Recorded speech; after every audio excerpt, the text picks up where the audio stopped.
vsem skupaj. Danes bomo govorili o živalskih strupih. Bom bo predstavil profesor dr. Igor Križaj. Parih besed, da ga predstavim.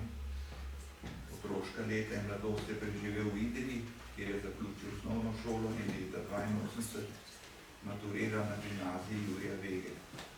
Doktorski študij je zaključil na Inštitutu Jožef Stefan v Ljubljani in na Imperial Collegeu v Londonu. Doktorsko delo je zagovarjal na Univerzi v Ljubljani, podoktorski študij pa je opravil na Inštitutu Pasteur v Parizu. Je vodja programske skupine in odseka za molekularne biomedicinske znanosti na Inštitute Jožef Stefan. Kot redni profesor biokemije predava na Univerzi v Ljubljani in na mednarodni podiplomski šoli Jožefa Stefana v Ljubljani. V javnosti je zelo odmevalo odkritje leta 2018, ko je mednarodna skupina sodelavcev, ko je vodil mednarodno skupino sodelavcev pri najdbi in opisovanju antikoagularnega proteina iz kačjega strupa, ki močno zavira starjevanje krvi. S svojimi znanstvenimi dosežki se je uveljavil in postal prepoznaven na svetovnem merilu. Zato je pogosto vabljen predavatelj na najpomembnejših znanstvenih konferencah in gostujoči profesor na Univerzi v Romuniji in Braziliji. Do sedaj je objavil 178 raziskovalnih člankov v uglednih revijah in 5 poglavij v znanstvenih monografijah. Vodil je številne raziskovalne projekte in bil mentor 13 doktorskim študentom. Je član več domačih in tujih strokovnih druženj ter uredniških odborov mednarodnih znanstvenih revij. Leta 2023 pa je prejel Zoisovo nagrado za vrhunske znanstvene dosežke. Zdaj pa kar prosim predavatelja, da nas je predavanje.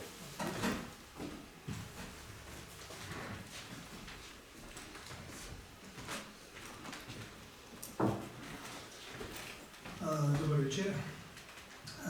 Hvala za lepo predstavitev. Tega povabila sem bil izjemno vesel predavati pred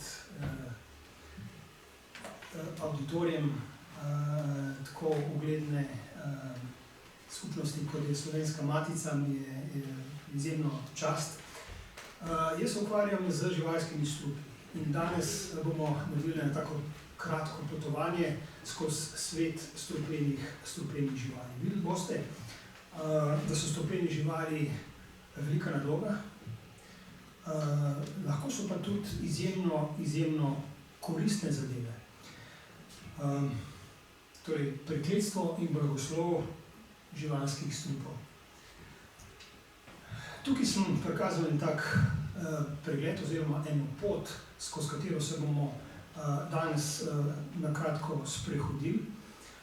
Strupi oziroma ta problematika oziroma ukvarjanje strupi je zelo stara zadeva. Tukaj na levi strani imamo papirus, Ebersov papirus, na katerem je bilo zabeleženo prvič, tako pisni obliki, so bili zabeleženi toksini kot nekaj, kar se uporablja za zdravljenje ljudi. Potem pa gremo naprej skozi tisočletja in pridemo praktično že do konca časovne skale, praktično 100 let nazaj, ko so raziskovalci na Inštitutu Pasteur razvili prve protistrupe za boj proti toksinom. Potem, seveda, kot tudi na drugih področjih, je bil pa razvoj bliskovit. Nova metodologija izolacije, karakterizacije, čiščenja komponent živalskih strupov, kot boste videli, so to lahko zelo komplicirane zmesi. In šele takrat, ko smo raziskovalci lahko analizirali te zmesi, jih razstavili na posamezne komponente, raziskali molekularne mehanizme njihovega delovanja, smo si postavili osnovo Za nadaljne korake, za uporabo teh stvari na racionalni podlagi za ustvarjanje novih zdravil, ki so tem toksinom podobna oziroma delujejo podobno kot ti toksini, oziroma kar toksini sami. Včasih uporabimo kar same toksine za namene zdravljenja. No, sledila je seveda revolucija na področju nukleinskih kislin, CRISPR-Cas metoda, se pravi metoda editiranja genov in tako naprej. In vse to se odrazilo tudi na našem področju, na področju toksinologije, ki se ukvarja z proučevanjem strupenih živali. In na koncu, tudi v mojem predavanju, bom sem pa tja omenil še umetna inteligenca in strojno učenje, ki danes omogoča neverjetne pospeške in preskoke v naših raziskavah. Živalskih vrst je zelo veliko. Videli bomo na enem od naslednjih slajdov, sem napisal več kot 220 000 obstaja takih živalskih vrst, ki proizvajajo nek izloček, ki mu rečemo strup. Na tem prikazu sem predstavil njihove evolucijske relacije. Strup se je prvič v zgodovini pojavil pred približno 600 milijoni let. In sicer strup v smislu, da je žival imela nek mehanizm, da je ta izloček lahko inicirala v bodisi predatorja, v drug organizem predatorja oziroma žrtev.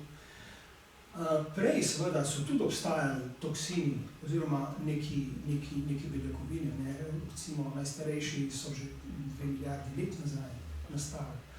Ampak to ni bil še strup, ker ni bilo strupnega aparata. Prvi strupni aparat torej se je razvil pri ožigalkarjih, recimo ožigalkarji, morske vetrnice in tako naprej. Potem je šel pa razvoj skokovito, evolucija je naredila svoje, in razvila strup v bistvu za delovanje z zelo različnimi nameni. Zdaj, tisti najbolj osnovni namen, ki ga tudi vsak od nas takoj mu pade na misel, je lov. Žival razvije kemijsko orožje za to, da lahko opleni neko drugo žival in se z njo prehranjuje. Druga taka zelo očitna zadeva je obramba. Če je napaden, se zelo učinkovito lahko na kemijski način brani. Tretja taka vrsta uporabe strupa je kompeticija. Kompeticija znotraj vrste, recimo za samice. In še različnih vlog so odkrili, danes jih je približno 10-11, in strupu bi lahko pravzaprav rekli švicarski vojaški nož. Toliko različnih vlog igra. No, zdaj, če naredimo en preskok in pogledamo tiste strupene živali, ki so objekt našega raziskovanja, in pravzaprav strupene živali, ki jih dojemamo kot tiste strupenjače, so to kače. Pri kačah se je strupni mehanizem oziroma strup razvil 50-60 milijonov let nazaj. To je približno v obdobju oziroma malo po tem, ko so dinozavri izginili z obličja Zemlje. Dinozavri so izumrli pred 66 milijonov let. Malo po tem, če gledamo seveda v merilu evolucije, so se pojavile prve strupene kače. Toksini izvirajo iz molekul, ki imajo neko fiziološko vlogo. In to so ponovadi molekule, ki so vpletene v tiste najbolj pomembne fiziološke vloge, kot je na primer živčni sistem, krvožilni sistem, mišični, imunski, hormonalni sistem. Zakaj? Zato, ker komponenta strupa, se pravi toksin, ki deluje na enega od teh sistemov, je seveda najbolj učinkovit. Mehanizem nastanka evolucijski, to je zdaj zelo poenostavljeno, je tak, da se fiziološki gen podvoji. In potem se v bistvu kopija gena razvija oziroma evolucijsko spreminja z izražanjem v strupni žlezi. Se pravi, ena od teh dveh kopij, ki sta na začetku bile identični, se je začela izražati samo v strupni žlezi. Strupne žleze so pa nastale iz žlez slinok ali pa iz nekih, recimo, žlez znojnic in tako naprej. In potem je evolucija, pozitivna selekcija, seveda spreminjala to molekulo, da je postajala bolj in bolj in bolj učinkovita. Ampak zapomnite si, da je izvor strupnega gena fiziološki gen. Torej v našem telesu imamo molekule, ki so strupom oziroma toksinom zelo podobne. In to podobnost lahko izkoriščamo, ker nekatere lastnosti fiziološkega gena oziroma produkta fiziološkega gena in produkta strupnega gena so se pa ohranile. No, kaj so glavne tarče živalskih strupov v organizmu? Tukaj sem naštel nekaj, vidite, da praktično ni organa, da narava ne bi razvila neke molekule, da bi nanj ne deloval. Ampak glavne tarče so ponovadi živčni sistem, tako periferni živčni sistem kot centralni živčni sistem, srce in krvožilni sistem, kar je jasno, zelo pomemben sistem, ki prinaša kri po telesu in omogoča sploh življenje. Potem mišičje in tako naprej. Učinki so lahko sistemski, lahko so lokalni. Pa prejdimo zdaj na kače. Tukaj so prikazane tiste glavne strupenjače, ki živijo po svetu. Kač je okrog 3000 različnih vrst. Od tega je 750 strupenih, se pravi takih, ki proizvajajo strup. Od tega je tretjina takih, ki z enim ugrizom lahko ubijajo človeka. Se pravi, približno 250 kač lahko z enim samim ugrizom usmrti človeka. Zdaj, najbolj strupene kače seveda se nahajajo na področju tropskih in subtropskih, oziroma na tropskih in subtropskih področjih v Aziji, Avstraliji, Afriki, Južni Ameriki, predvsem v tem tropskem delu, centralni Ameriki in pa Mehiki. In v Evropi smo pravzaprav zelo revni, kar se teh strupenih kač tiče. Imamo modrasa, ta je dobro poznan tudi v Sloveniji, sicer je že kar precej uspešno iztrebljen, tako da moraš imeti kar srečo, da ga v naravi vidiš, opazuješ. Potem navadni gad in pa še neki podvrst modrasa in to je to. No, tukaj vidimo zdaj, kaj pravzaprav to, kar sem na prejšnjem slajdu tako, bi rekel, mimogrede omenil, deluje na to, tretje, kaj to pravzaprav dejansko pomeni. Dejansko pomeni izjemno hude poškodbe. Izjemno hude poškodbe in tukaj sem jih pokazal nekaj, recimo ta nekroza tukaj na desni strani, to je noga enega dečka, ki ga je ugriznila južnoameriška oziroma srednjeameriška kača suličarka, Atrops. In če ne bi takoj dobil protistrupa, bi bil seveda mrtev. Že tako, vidite, je posledica noga enostavno razpadla pri živem telesu.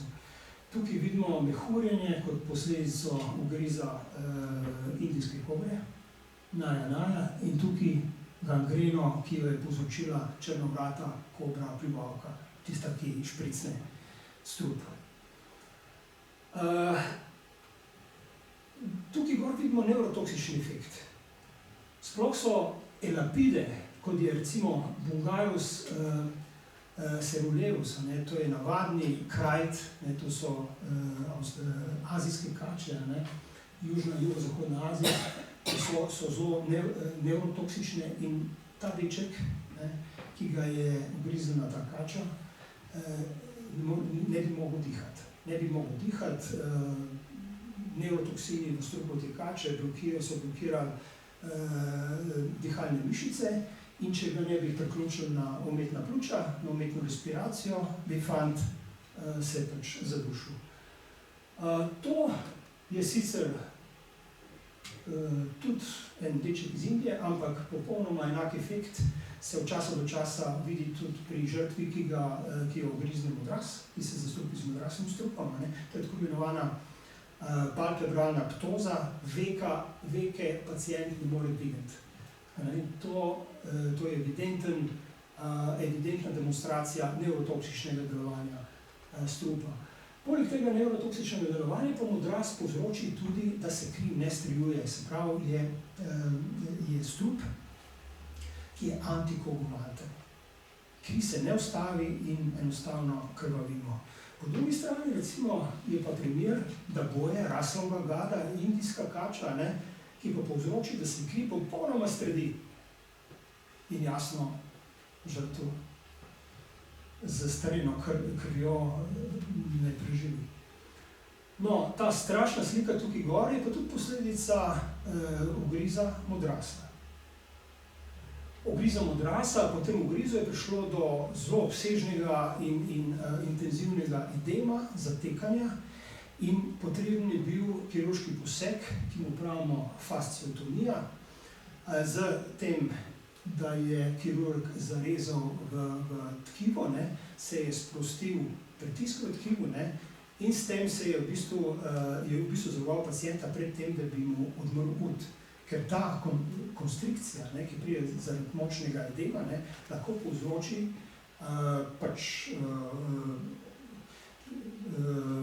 da pretoka krvi ni, da se ustavi pretok krvi in enostavno roka odmre. Ravno tako stisne živce in tukaj je nujna ta intervencija.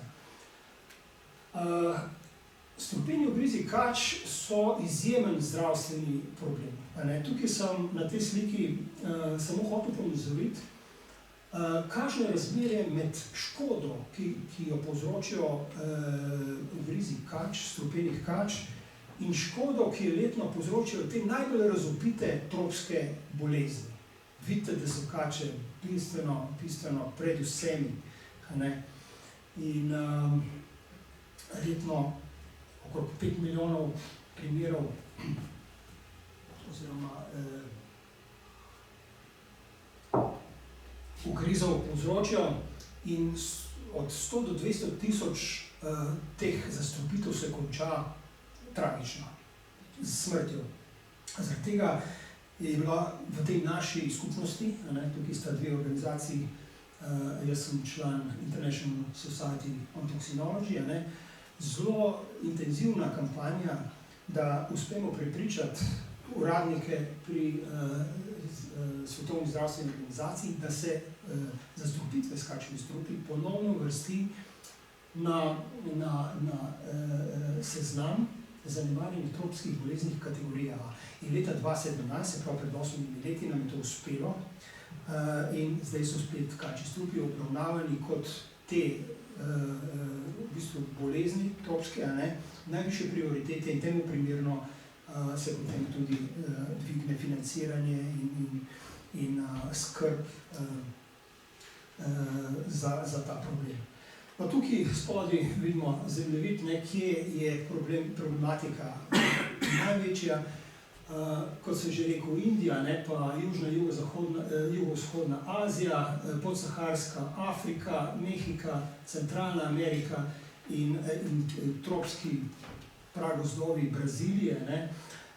Vidite, da se ta problematika pokriva za predeli, ki so v glavnem zelo gosto naseljeni, sploh v Aziji, in kjer imamo te najbolj revne države. In to je v bistvu recept za velik problem. No, z strupi, z strupitvami so se seveda razvijali tudi postopki za zdravljenje teh patologij, ne? In Albert Calmet in Inštitut Pasteur, ne, kot je prej gospod omenil, ne, na inštitutu, kjer sem jaz opravil tudi postdoc, pred 125 leti postavil postopek, ki je pravzaprav še danes standardni postopek za pridobivanje protistrupov. Za pridobivanje protistrupov, s katerim se potem zdravi zastrupitve s kačjimi strupi, uporabljamo živali z velikim volumnom krvi. To so ponavadi konji, lahko so osli, lahko so koze, lahko so ovce, ki se jih zastrupi z subletalno dozo strupa. Se pravi, da se jim dozo strupa, ki jih ne ubije in tudi ne škodi, ne vem kako zelo, ampak vzpodbudi njihov imunski sistem, da proizvajajo protitelesa. To so te molekule v obliki črke Y, in ta protitelesa so tiste molekule, ki v organizmu potem, ko jih indiciramo, najdejo toksične molekule, jih vežejo. Toksične molekule so v bistvu antigen za ta protitelesa in jih odstranijo iz organizma. Na ta način poteka v bistvu potem zdravljenje. Seveda je tukaj veliko tudi pomanjkljivosti, zaradi tega v zadnjem času uporabljamo neke druge postopke, modificiramo ta protitelesa, da ne izzovejo sama po sebi, ker so tudi tujerodni proteini, ko jih iniciramo v pacienta, anafilaktični šok oziroma neko serumsko slabost, zmanjšujemo jih. S tem jim sicer malo spremenimo lastnosti, ampak še zmeraj so protektivno, še zmeraj nas zavarujejo. V zadnjem času pa predvsem uporabljamo tehniko rekombinantne DNA in v laboratoriju sintetiziramo te zaščitne molekule. No, tukaj sem pa še eno slikco dodal, da nekaj še o umetni inteligenci povem, oziroma o tem strojnem učenju. Danes postopki umetne inteligence lahko na toksin, če je ta vijoličasta črta beljakovina, zvita, lahko računalniško namodeliramo ustrezen protein, ki ga bo nevtraliziral. In to je recimo v končni fazi produkt, ki ga potem proizvedemo s tehniko rekombinantne DNA v laboratoriju, celice nam ga sintetizirajo in ga uporabimo pri zdravljenju. No, ta slajd je zelo kompliciran, ampak sem ga hotel pokazati samo zato, da poudarim, kako pomembno je poznavanje sestave strupov. Zdaj, sestave strupov analiziramo lahko tako, da analiziramo proteine, prav na proteinskem nivoju, lahko analiziramo s transkriptomi kot tako, da analiziramo njihove informacijske RNA, se pravi RNA, ki jih kodira, zapisuje, oziroma tako, da študiramo genom te strupene živali. No in potem vse te podatke integriramo in pridemo do rezultatov, ki nam povedo, katere komponente v strupu so res tiste, ki so najbolj pomembne, ki imajo najbolj škodljivo delovanje in proti tem potem pripravimo ustrezno zaščito na enega od načinov, ki sem ga pokazal prej.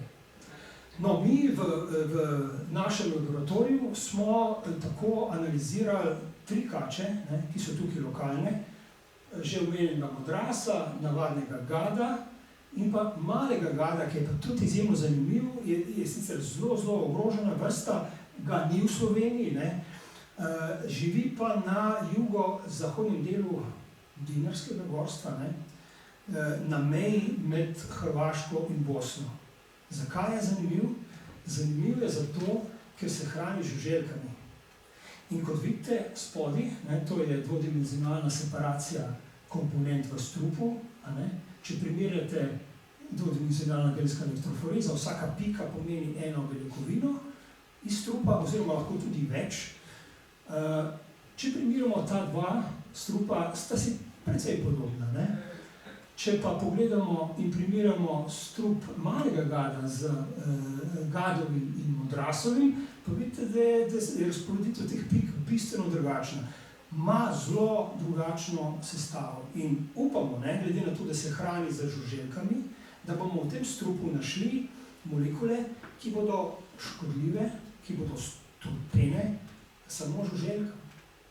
Take toksine, ne pa tudi človeku, take toksine se namreč lahko potem v agronomiji, v kmetijstvu uporabljajo kot bioinsekticide. In to je eden od naših projektov. No, kot sem že v začetku omenil, so si toksične molekule, toksini in pa fiziološke molekule po strukturi zelo podobne, ker izvirajo iz fizioloških molekul, torej zaradi strukturne in funkcijske podobnosti s fiziološkimi proteini so toksini lahko uporabni kot molekularna orodja, imajo določene lastnosti enake. Zdravila ali pa izhodne spojine za pripravo zdravil, kot diagnostična sredstva, fitofarmacevtska sredstva, pokazal bom pa tudi primer uporabe v biotehnologiji. Zdaj bi pa kar šel skozi te primere, tako da dobite občutek, o čem govorim. Kot molekularna orodja, se pravi, primer uporabe toksina, sicer je to zdaj karidotoksin iz palestinskega rumenega škorpiona, škorpion, ki ga najdemo v Izraelu, tam v področju Palestine. No, ta toksin se veže na kalijev kanal v membrani, kalijev kanal je beljakovina, ki prevaja kalijeve ione. Z ene strani biološke membrane na drugo stran biološke membrane. In s pomočjo tega toksina je Roderick McKinnon okarakteriziral, to je bilo še pred obdobjem, ko je bila znana tridimenzionalna struktura, kristalna struktura tega receptorja oziroma tega kanala, je okarakteriziral poro tega kanala. Zato, ker se pač ta karidotoksin tja veže. No, in zato je bil nagrajen leta 2003 z Nobelovo nagrado iz kemije. Drug način uporabe je uporaba tega toksina iz Bungarus multisictus iz tajvanskega progastega kreta, to je pa najbolj toksična, najbolj strupena azijska kača. Ta alfa-bungar toksin in neurotoksin veže se na en kanalček v živčno-mišičnem stiku. Tukaj je schematsko prikazan živčno-mišični stik. Ta rumena zadeva, tukaj je živčni končič, do tukaj pride živčni signal in potem preskoči čez to špranjo, ki pravimo sinaptična reža, na drugo stran, kjer se nahajajo te receptorji in sproži krčene mišice. Zdaj, če se ta naš alfa-bungar toksin veže na ta receptor, potem blokira mesto, kamor se veže ta informacijska molekula in prenosa signala ni, mišica ostane nevzdražena in temu pravimo flacidna paraliza. V bistvu je roka mlahava.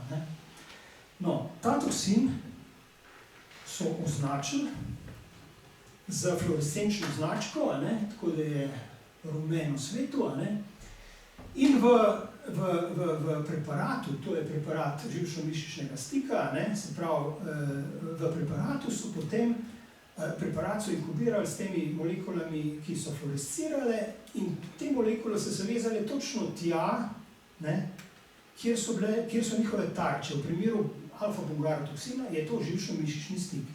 In če pogledamo to pod fluorescenčnim mikroskopom, vidimo tako slikco in vidite te rumene pike tukaj, to so stiki, zeleno označeno je neuron, akson. To na koncu je pa tako imenovana motorična ploščica. Tam se pa stika, tam pride do komunikacije med živcem in med mišico. In s pomočjo tega toksina se da to vizualizirati. Vi vidite pod mikroskopom, kje v tkivu prihaja do te komunikacije. Se pravi, to je spet ena taka uporaba. No, zdaj pa medicina ali pa veterina. Toksini so zelo uporabni kot zdravila ali pa spojine vodnice za pripravo zdravil. In ni zastonj, da ima Asklepi, grški bog zdravilstva, kačo ovito okrog svoje palice. Simbolno, to ima simbolen pomen. Strupena žival je lahko tudi zdravilna žival. In kača se pojavlja v vseh simbolih za tudi med drugim tudi v simbolu Zdravniške zbornice Slovenije. Torej povezava med strupenimi živalmi, strupi in zdravili. Meja je tanka med zdravilom in toksinom. Zdaj, če vemo, kaj delamo, potem je to zdravilo. Če ne vemo, je lahko to zdravilo toksin. Torej, prvi primer zdravila, ki je prišel na trg leta 1981, je bil registriran strani ameriške FDA, se pravi Food and Drug Administration, je bilo zdravilo antihipertenzik za zdravljenje visokega krvnega pritiska. To zdravilo je bilo razvito na osnovi tega peptida, ki so ga izolirali iz brazilskega gada, botrov žara raka. No, ta peptid, po raziskavi so ugotovili, da je pomemben ta del tukaj, ki mu pravimo farmakofor.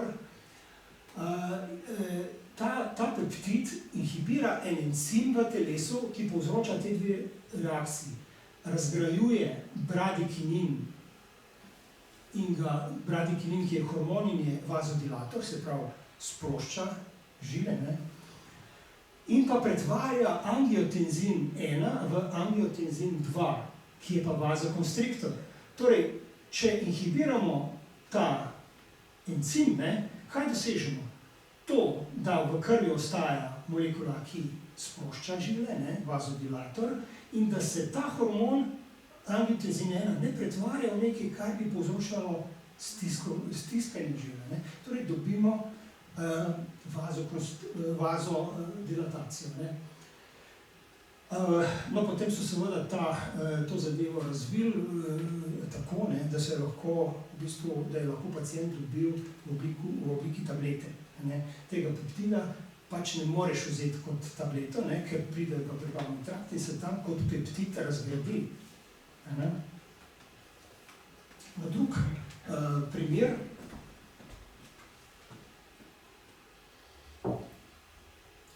ki ga navajam, je pa primer omega-konotoksina z magičnega stožca, konus magus, to so morski, globokomorski polži, zelo strupeni, ki pa deluje kot analgetik, lajša bolečino.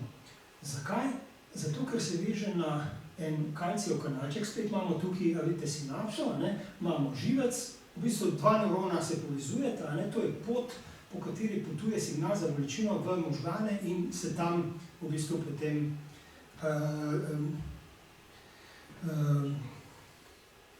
kako bi rekel, zazna. Pač mi zaznamo bolečino, mora signal za bolečino priti z periferije v centralni živčni sistem. No, in ta omega-konotoksin se veže na te kalcijeve kanalčke in blokira to pot. In mi bolečine ne čutimo. Bolečine ne čutimo več. In ta učinkovina je bila balzam za ljudi, ki enostavno niso imeli več pomoči pri lajšanju bolečine. In to so recimo ljudje z AIDS-om oziroma neke take patologije, kjer enostavno analgetiki, ki so bili na voljo, niso več funkcionirali. Ta prijalt, kot ga imenujejo, je analgetik, ki je 1000-krat močnejši po svojem delovanju od morfina.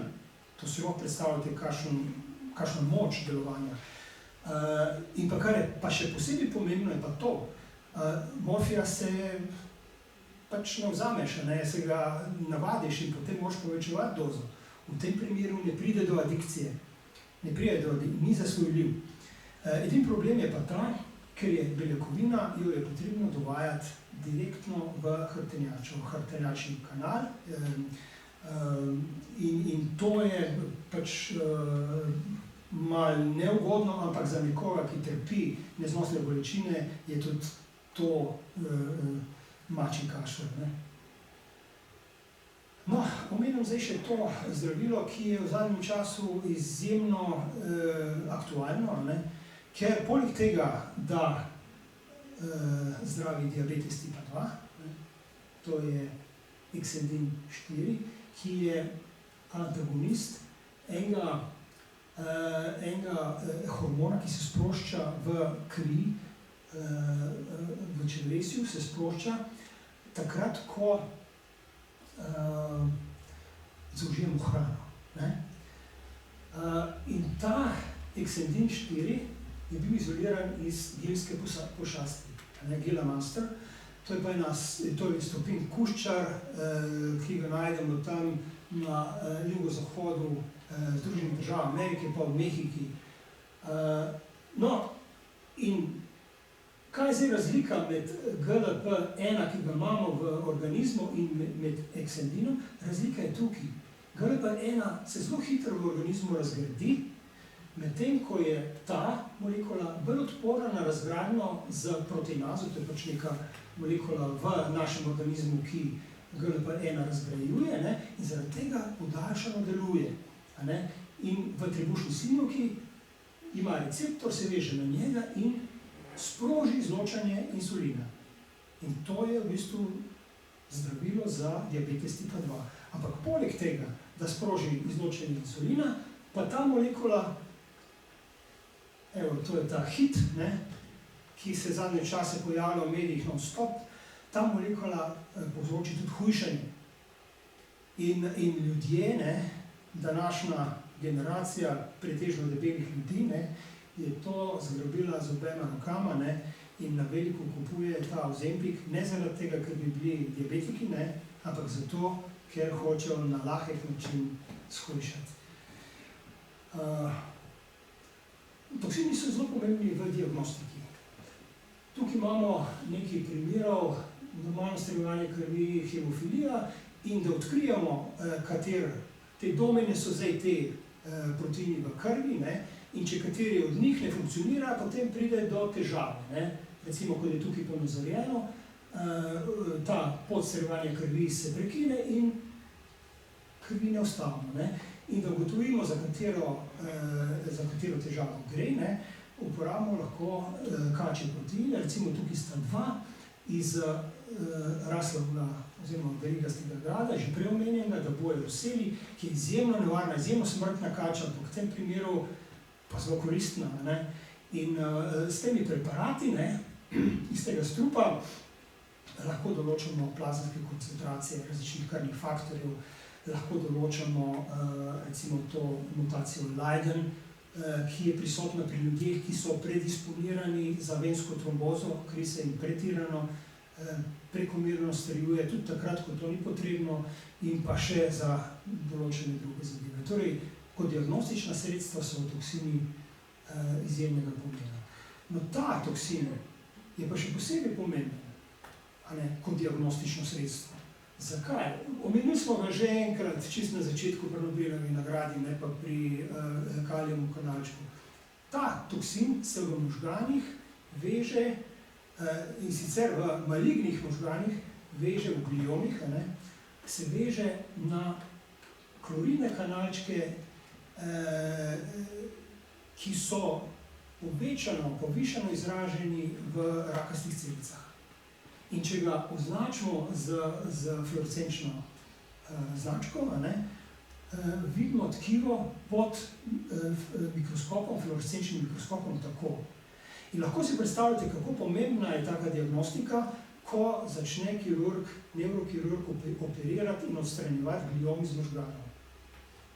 Vsaka celica, ki je odstranjena preveč, je lahko usodna. Ali pa človek po operaciji močno prizadet. Če imamo tako diagnostično sredstvo, kot ga imamo v tem klorotoksinu, ki mu pravimo tudi cancer paint, mu rečejo, barva za rakaste celice, lahko res natančno odstranimo samo celice, ki so maligne, in pustimo zdrave primere. No, na hitro, toksini v agronomiji, ne, v kmetijstvu, to sem že prej malo omenil, da mi tudi delamo nekaj v tej smeri, ampak zelo popularni v tej smeri so pa pajki, ne, ker pajki so poklicni morilci žuželk, žuželke so hrane pajkov. In zaradi tega so razvili tekom evolucije močen arzenal različnih toksinov, ki so specifični za žuželke. In ena taka vrsta teh toksinov so knotini.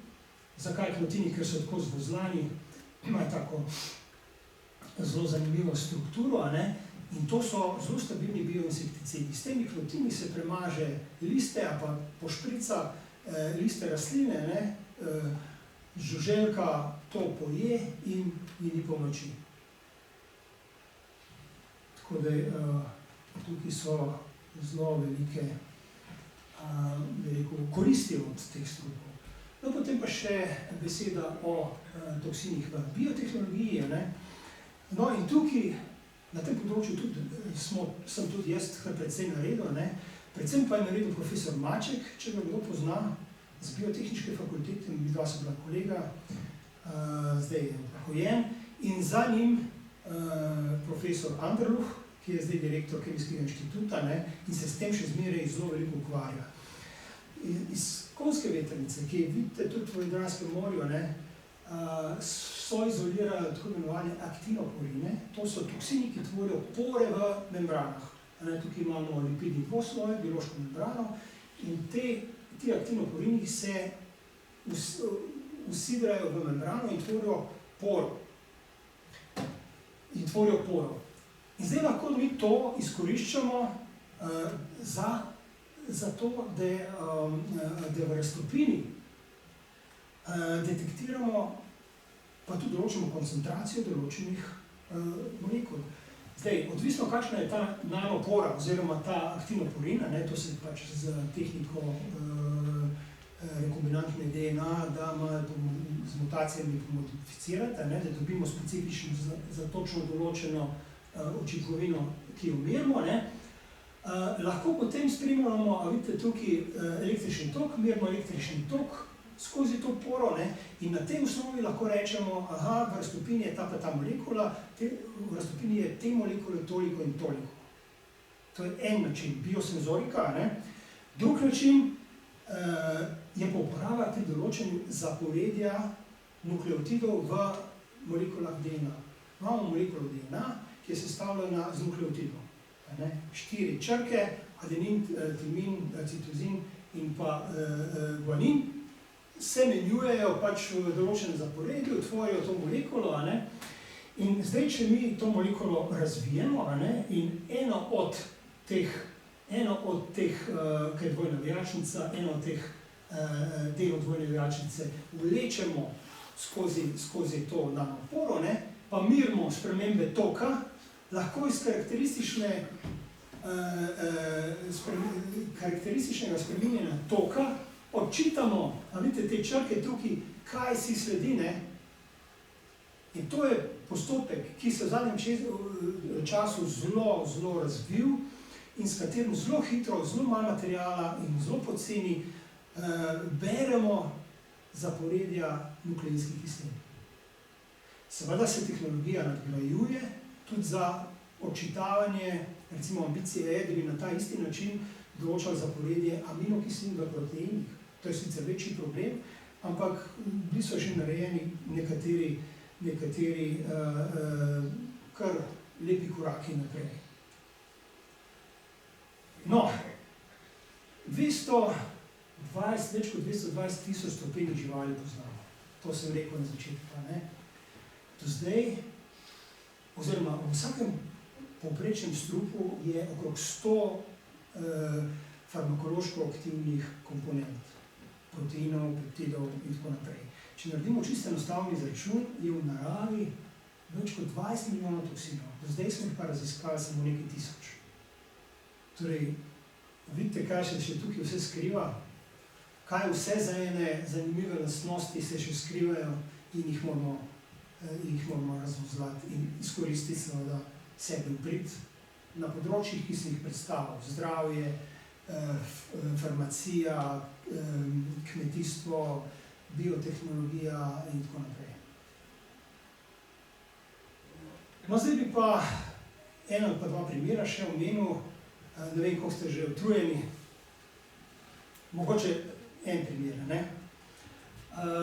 Kaj počnemo mi? Mogoče bi, to je vstopna stran na našo spletno stran na odseku in ena od aktivnosti je toksinologija, sicer delamo na odseku za molekularne in biomedicinske znanosti še marsikaj drugega.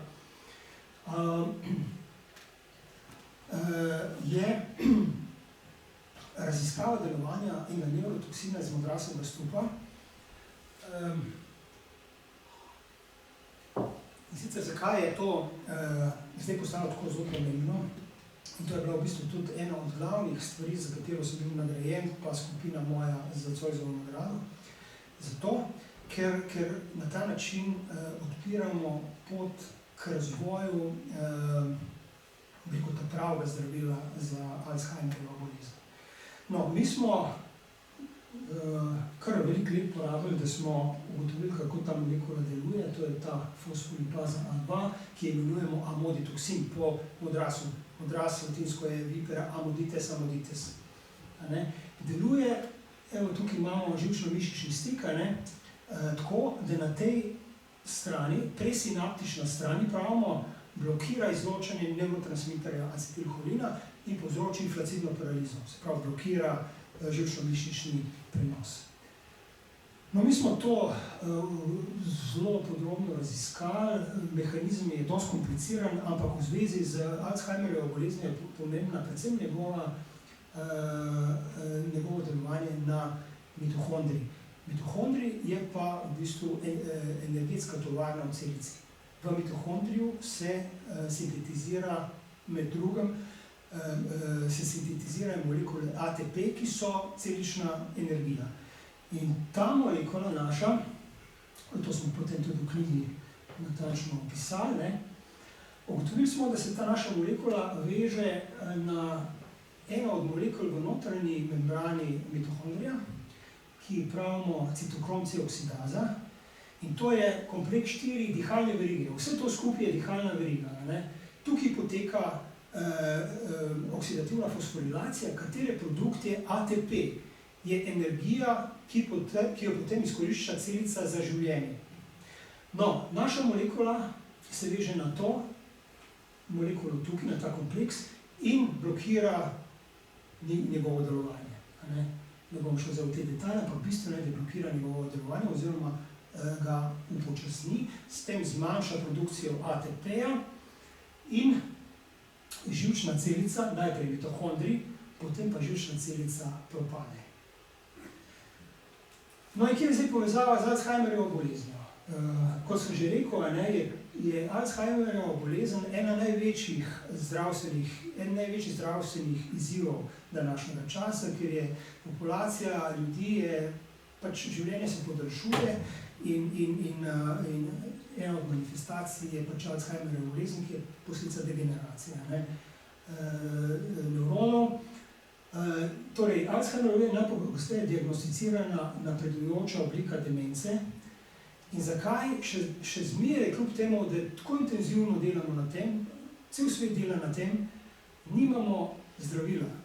Zato, ker ne vemo, kako, na kakšen način pride do nastanka. Ne poznamo molekularnega mehanizma. No, to, kar smo mi ugotovili, v bistvu nam daje upanje, da poznamo vsaj del tega molekularnega mehanizma, in zato, ker mislimo, da poznamo zdaj del molekularnega mehanizma nastanka Alzheimerjeve bolezni, sploh v tistem začetnem stadiju, imamo šanso, da zdaj razmišljamo o zdravilih in pa o diagnostiki teh bolezni. No, kakšna je naša ideja? Kakšna je naša hipoteza? Tukaj imamo primerjavo dveh sistemov. Imamo Alzheimerjevo bolezen, imamo zastrupitev s kačjim strupom. V primeru Alzheimerjeve bolezni in v primeru zastrupitve s kačjim strupom pride do degeneracije mitohondrijev na zelo podoben način. To je bila ena indikacija, ki nas je napotila v to smer. Druga zadeva je, v možganih, ki so bolni, ne, ki imajo Alzheimerjevo bolezen, patologijo, se aktivirajo astrociti, to so podporne celice nevronom, in astrociti začno močno povečano sintetizirati in izločati fosfolipazo A2, to je pa homolog te naše kačje molekule. Ne. Ko sem na začetku, pa še potem enkrat omenil, ne, te molekule, strupne molekule izvirajo iz fizioloških molekul. In te dve molekuli sta si zelo, zelo podobni. Ne. In imamo situacijo, kjer so simptomi podobni in kjer je v bistvu pravzaprav situacija podobna. Ne. Imamo nevron, ki se sooča z veliko koncentracijo bodisi toksične fosfolipaze, z kačjega strupa, ne, ali pa nam lastne fosfolipaze iz teh aktiviranih astrocitov. No in mehanizem naprej pa poznamo. Torej, naša hipoteza je, da je povišena koncentracija zunajcelične fosfolipaze možganih bolnika za Alzheimerjevo bolezen zastrupi živčno celico na podoben način, kot je zastrupi nevrotoksična fosfolipaza iz kačjega strupa.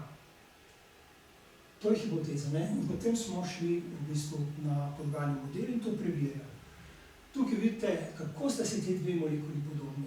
To je toksin iz modrasa, ne? To je pa podganja molekula, ki se sprošča v primeru Alzheimerjeve bolezni, v okolico nevronov. In vidite, te dve molekuli sta praktično identični. Ne? No, preizkusili smo to našo idejo, ta koncept in ugotovili, da ta podganja, torej sesavska fosfolipaza, deluje na podganje nevronske mitohondrije na enak način kot kačji nevrotoksin. Torej, s tem smo potrdili našo hipotezo in potem še nadgradili, šli smo na areal, na tkivo, ne, to se pravi na podganje možganje, naredili smo rezine možganov, ne, to je v bistvu živo tkivo, in ga izpostavili te podganje fosfolipazi, ne, in ugotovili, potem po analizi teh rezin, da dejansko pride do inhibicije delovanja tega encima, ne, ki je tarčen tudi kačje fosfolipaze. Ne. Torej, tudi ex vivo na rezinah podganih možganov je fosfolipaza zavrla delovanje tega encima in zavrla produkcijo energije v možganskih celicah. Torej, sklep, utemeljili smo prvi originalni predlog za razlago nastanka Alzheimerjeve bolezni na molekularnem nivoju, s tem pa ponudili nova izhodišča tako za zdravljenje kot diagnostiko te hude nevrodegenerativne bolezni. In zdaj nadaljujemo naše raziskave pač na človeških celicah, na človeškem sistemu in v bistvu nam poskusi kažejo, da stvari funkcionirajo na zelo podoben način. Tako da to se mi zdi ena zelo, zelo zanimiva zadeva. No, druga je pa stvar, ki sem mislil pokazati, samo verjetno smo že vsi skupaj zelo zmatrani. Ne. A lahko? Ja, seveda. Ja. So pa srčno-žilne bolezni. To je pa druga patologija, ki je zelo splošno pereča. Ne. Se približno globalno, če gledamo svet, 30%, tretjino vseh smrti povzročijo srčno-žilne bolezni. Ne. No in mi smo si kot izziv vzeli neustrezno terapijo za vensko tromboembolijo in pa bolezni, ki iz te patologije izhajajo, to sta pa tromboza globokih ven ali pa pljučna embolija. Zakaj gre pri venski tromboemboliji? Pri venski tromboemboliji je sistem strjevanja krvi moten in sicer se kri prehitro oziroma strjuje, čeprav ni potrebno, da bi se strjevala. In v venah nog ponavadi nastajajo trombi, strdki.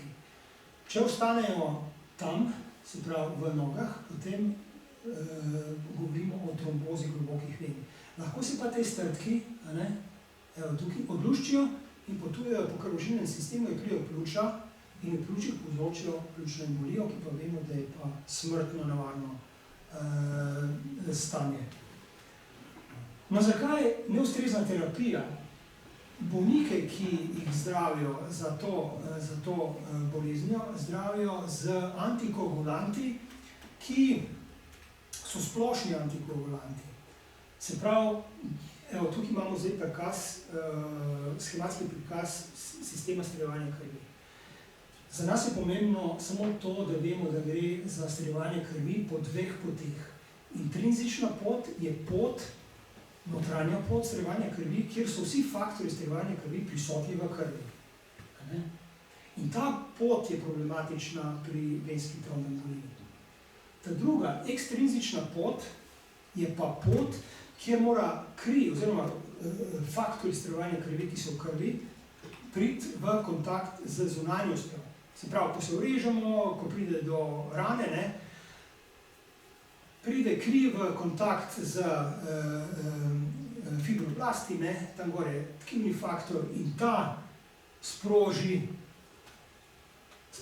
strjevanje krvi. Zdaj, ta pot je za preživetje nujna, ker če ne izkrvavimo.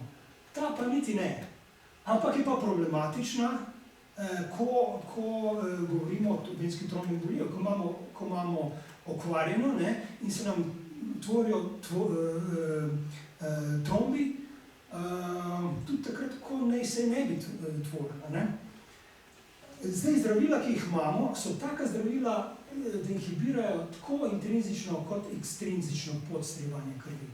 Torej, pacienti, ki so nagnjeni k venski trombemboliji, jemljajo aspirin, jemljajo varfarin, jemljajo, ne vem, Xelarto, heparin, in na ta način blokiramo kompletno strjevanje krvi.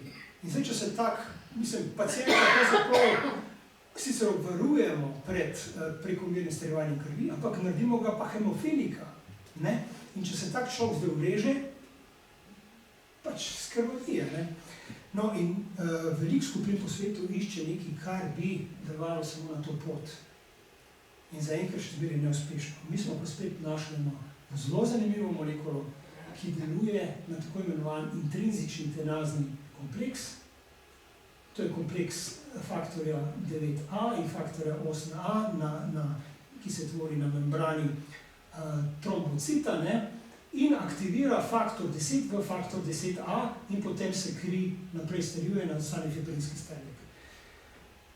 Evo, tukaj imamo zdaj ta kompleks schematično narisan, se pravi faktor 8a pa 9a, tvorita kompleks na membrani trombocita, faktor 10 je pa njun substrat.